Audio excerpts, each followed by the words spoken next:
L'Elfinité, car tel était le nom qu'il se donnait, modela et transforma la création pendant plus de 2000 ans d'une histoire jetée dans l'oubli par le Panthéon. Du long passage des elfes ne restent que des traces infimes en comparaison du legs qu'ils auraient pu laisser.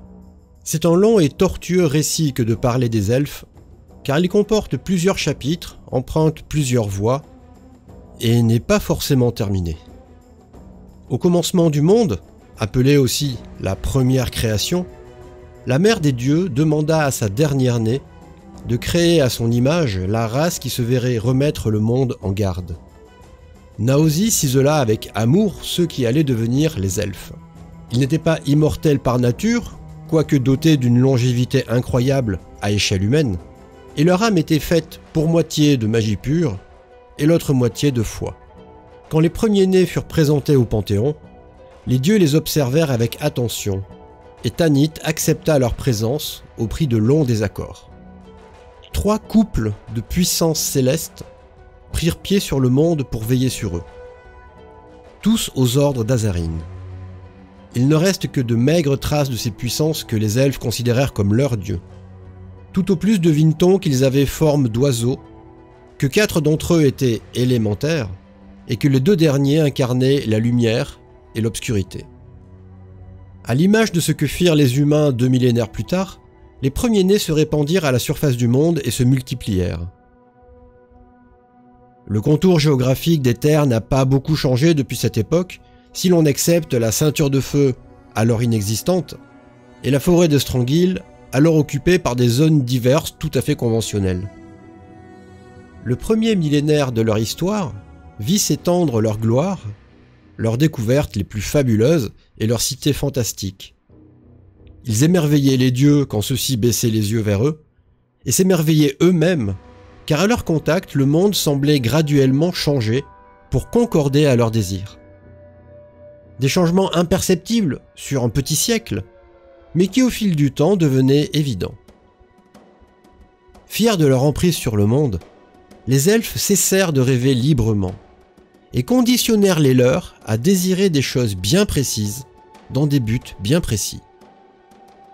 Le second millénaire s'annonça ainsi plus tendu, car les désirs des uns, opposés aux désirs des autres, jeta une ombre sur le resplendissant tableau de l'elfinité. Des clans familiaux, des rivalités géographiques, des enjeux politiques semèrent les germes de ce qu'ils appelèrent la guerre des rêves. Nulle entité, pas même les dieux, ne leur avait interdit tel ou tel comportement. Le monde était à eux, le Panthéon recevait l'énergie de leur foi, et aucun de leurs gardiens ailés n'estima que la situation échappait à son contrôle.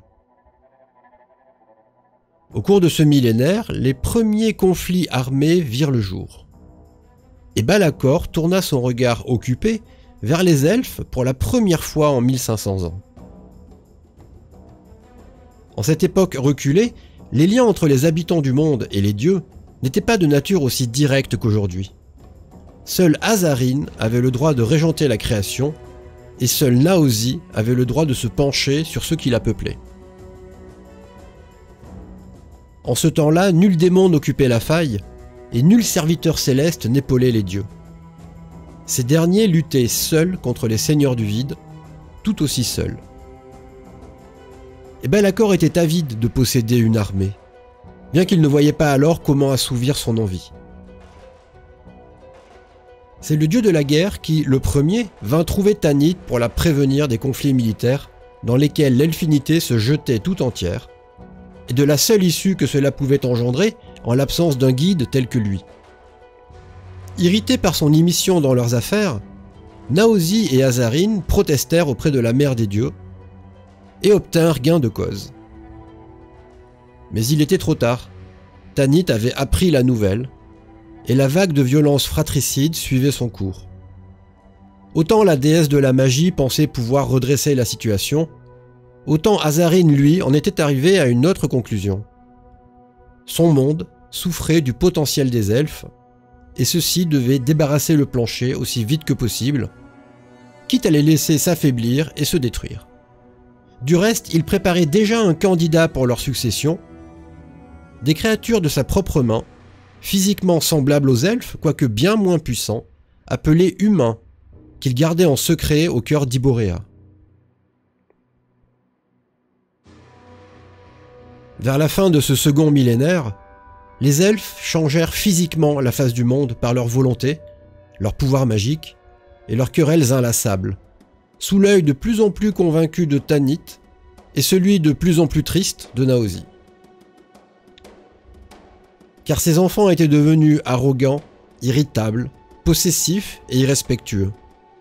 Avant que le XVIIIe siècle ne se termine, Azarine révéla au Panthéon les humains, et Tanit ordonna le départ des elfes, connu comme l'exil. Cet exil dura 200 ans. 200 ans pendant lesquels les elfes cherchèrent tous les moyens possibles pour y échapper. Les premiers temps, leur arrogance leur fit majoritairement ignorer la volonté divine. Peu d'entre eux écoutèrent Naosi et traversèrent le voile menant à l'invisible. Et ceux qui le firent obéirent la mort dans l'âme. Au fil des ans, le Panthéon multiplia les calamités, et certains elfes baissèrent les bras, mais il en fut des irréductibles, et ceux-là bénéficièrent du plus inattendu des soutiens. Les gardiens ailés aux ordres d'Azarine choisirent de les aider en secret. Car en 2000 ans d'histoire, les 6 entités étaient plus qu'attachées à l'elfinité, malgré ses travers et ses erreurs. Les 6 puissances espéraient sans doute que le Panthéon changerait d'avis par un moyen ou un autre. Le plus impliqué des 6 incarnait la terre, et il fournit aux renégats des havres cachés au regard des dieux pour qu'ils s'y réfugient. Malgré tous leurs efforts, les elfes quittèrent peu à peu le monde, ou périrent, jusqu'à ce qu'il n'en reste qu'une dizaine de milliers, les plus puissants et les plus discrets. La patience de Tanit s'épuisa enfin, et la mère des dieux livra à Aor des elfes, lui ordonnant d'en faire d'impitoyables traqueurs de leur propre race, décidés à en finir pour de bon. Le père des monstres, ravi de pouvoir étudier ces créatures étranges, façonna à partir d'eux les premières chimères, en déchirant, dit-on, leur âme en deux, les privant de leur source magique pour les laisser souffrants et affamés. En désignant le sang des elfes comme unique moyen d'apaiser un temps leur torture, il relâcha en secret ces vampires à la surface du monde et les laissa infiltrer les dernières communautés pour se repaître discrètement des leurs. Pendant plusieurs décennies, leur présence ne fut pas suspectée, mais les disparitions se multipliant, des rumeurs se répandirent et les elfes commencèrent à se méfier les uns des autres. Les derniers havres se tarirent en un siècle, et le monde fut à nouveau disponible. Difficile d'évaluer combien d'elfes périrent et combien gagnèrent l'invisible. Ce domaine, voisin du rêve et saturé de magie, n'était pas des plus inhospitaliers, mais les elfes traumatisés mirent longtemps à accepter leur sort. Naosi, fort occupée par la rébellion des puissances élémentaires contre le Panthéon, ne fut pas plus présente à leur côté, leur laissant tout de même sa fille Syl comme puissance pour les protéger. Les premiers temps, certains choisirent de mourir de tristesse, incapables de survivre à leur monde perdu. Nombre de ceux-là se jetèrent volontairement dans le rêve et disparurent à jamais dans les volutes d'énergie brute. Pour les autres, le temps de la colonisation commença. L'invisible étant un domaine instable et changeant, il leur réserva bon nombre de surprises qui parvinrent à convaincre certains qu'ils pouvaient finir par s'y faire. En des lieux, le temps s'accélère ou ralentit. En d'autres, la gravité change au rythme des vents. Ceux-là constatèrent que leur désir ne façonnait plus leur environnement, comme c'était le cas sur le monde, mais qu'au contraire, c'était l'invisible qui commençait à modifier leur nature elfique. Ainsi, peu à peu, les elfes cessèrent d'être des elfes. Ils comprirent que l'invisible changeait leur apparence pour refléter leur nature profonde et leur caractère. Leur couleur de peau évolua vers des complexions inédites. Certains virent pousser des cornes dans leurs cheveux ou des ailes dans leur dos. Certains changèrent de taille, devenant même minuscules. Parmi tous ces changements, les plus fermement attachés à l'ancien monde conservèrent une apparence très proche de celle d'autrefois, un tour de force dont ils sont encore particulièrement fiers. Ceux-là sont appelés des Cides et se considèrent comme l'espèce féerique dominante. Organisée en cours autour de princes et de princesses, chaque famille s'est vue attribuer un rôle précis qui allait de conserver le voile intact à surveiller les frontières du rêve. Puisque la déesse avait confectionné l'invisible à leur attention, ils tentèrent de s'en montrer dignes. Plusieurs siècles s'écoulèrent dans l'invisible avant que leur passé ne se rappelle à eux. Au moment où Naosi apprit la magie aux humains, les Cides et autres fées ressentirent des troubles dans la nature même de l'invisible et du voile. Car pour puiser dans le rêve, la magie perce le voile et traverse l'invisible. Les sortilèges reconnectèrent certaines fées à leur passé, et les plus habiles décidèrent d'observer le monde, les humains, et leurs tentatives risibles de jouer avec la magie.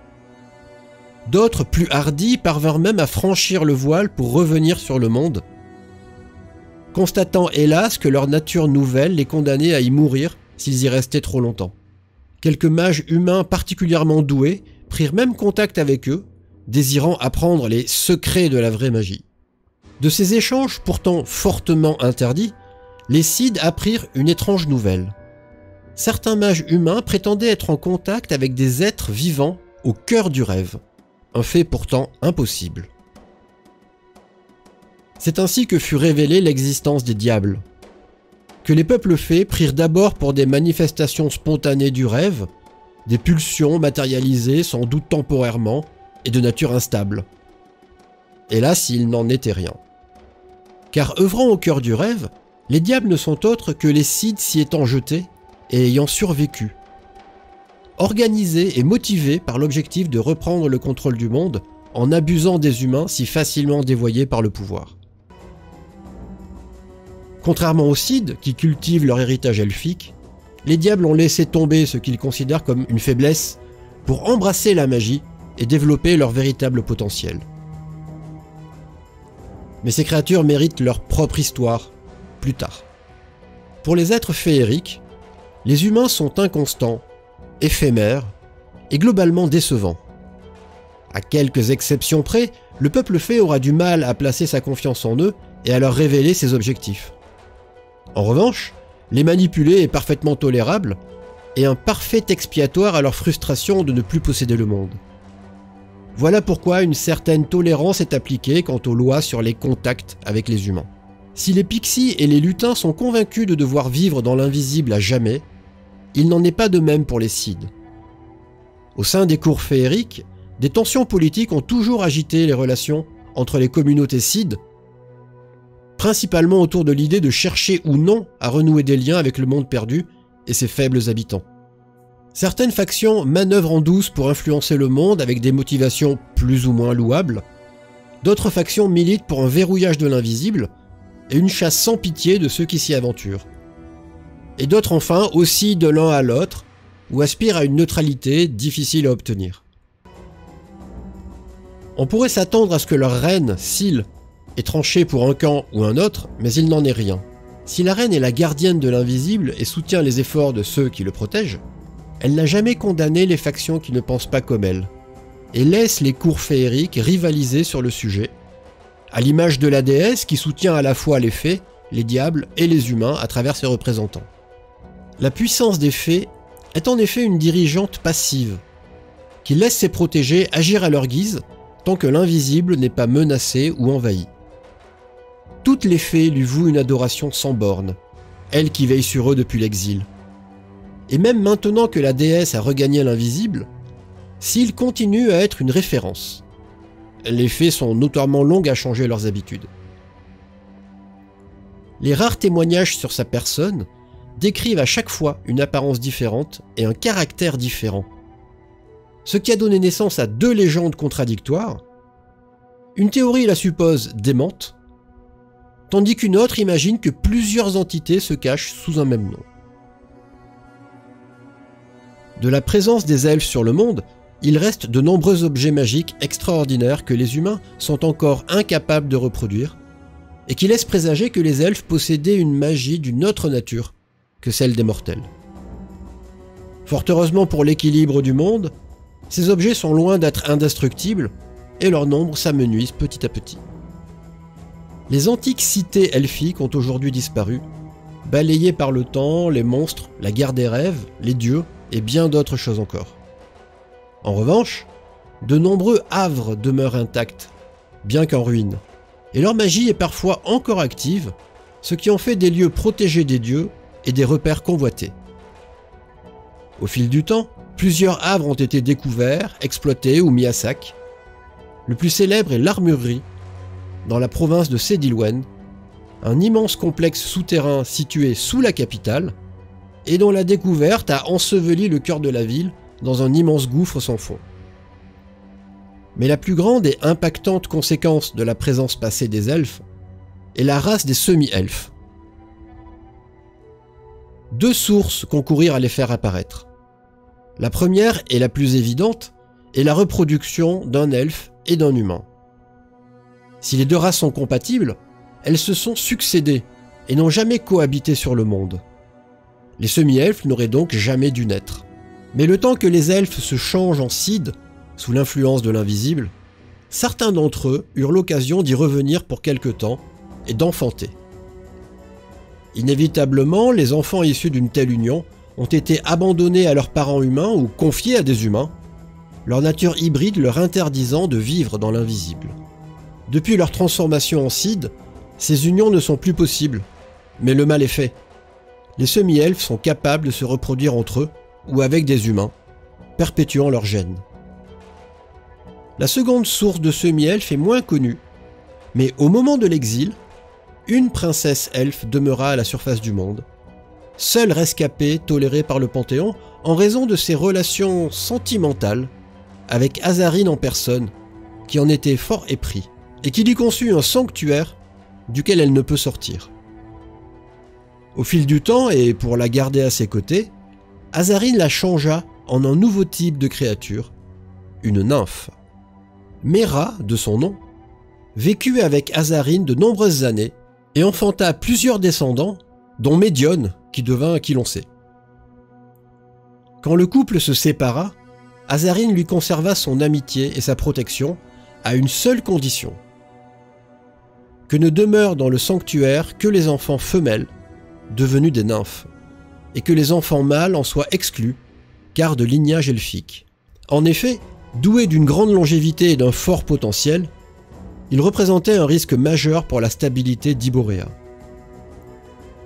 Tous les enfants mâles furent donc conduits sur les terres d'Ambre, une région éloignée de l'autre côté du domaine divin, pour qu'ils y vivent à l'écart et en liberté.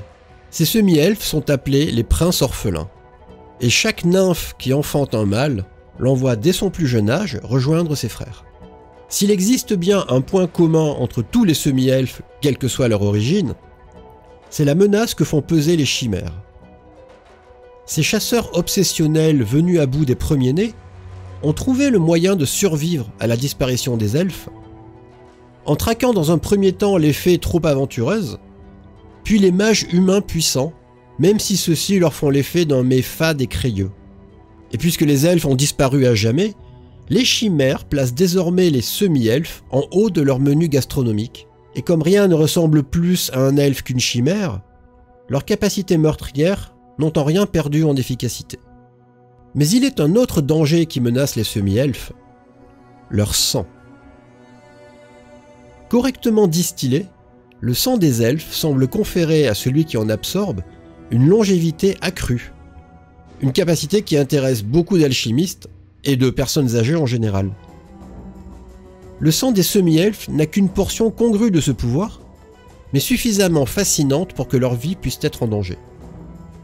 Enfin, parmi les chimères, il en est certaines qui ont fait un choix, celui de travailler pour les cours féeriques en échange de doses quotidiennes de magie. Elles se nomment les fées noires.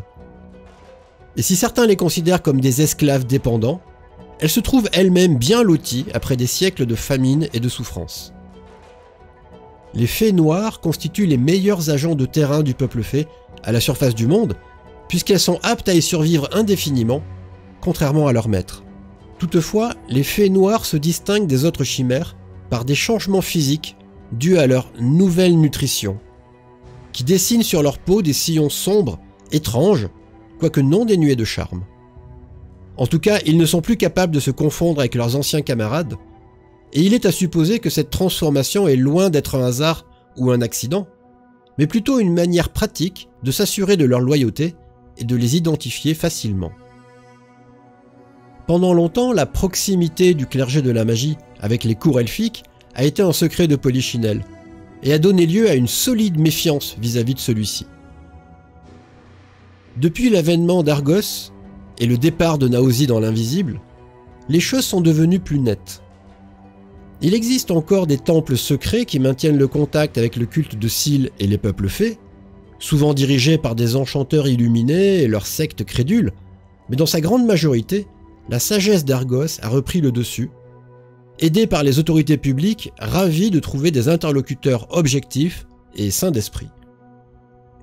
Tout le monde devine l'attachement particulier qui lie la déesse aux héritiers des premiers-nés, mais force est de constater que, malgré ses sentiments, elle a toujours équitablement traité ceux qui la servent, qu'ils soient fées, diables ou humains.